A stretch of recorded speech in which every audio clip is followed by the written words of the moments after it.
हाँ जी, माशाल्लाह ये 2 भाई बैठे हैं माशाल्लाह। और ये आपके सामने हैं, ये सुफ़ियान है और ये मुस्तफ़ा है। मुस्तफ़ा बदर क्या हाल है? ठीक बदी। हाँ। अच्छा ये जी महमूद भाई है। और ये माशाल्लाह ये इनकी चावल जो है ना, चावल छोलों की और चनों की जो है ना, ये एक रेहड़ी है माशाल्लाह से। और ये देखें बुज़ुर्ग भी खा रहे हैं और पीछे ये भी खा रहे हैं।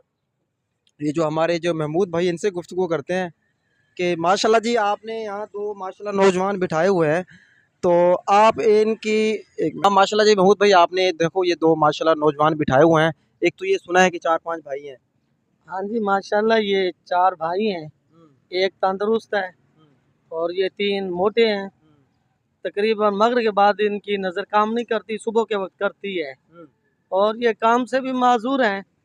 ये सुबह से आके जब तक मैं यहाँ पे खड़ता हूँ इधर ही बैठे रहते हैं। हुँ, इनको नाश्ता भी करवाते हैं अल्लाह की रज़ा के लिए और काफ़ी लोग और भी आते जाते हैं, वो भी इनकी खिदमत कर जाते हैं। लेकिन ये माज़ूर ही समझो इन बेचारों को, सेहत मोटापा इतना है ना, हद से ज़्यादा है। कम से 5-6 मन का एक सुफियान है हुँ। और इतना ही वज़न इसके छोटे भाई का है जो बड़ा है, वो भी इनसे भी ज़्यादा वज़नी है।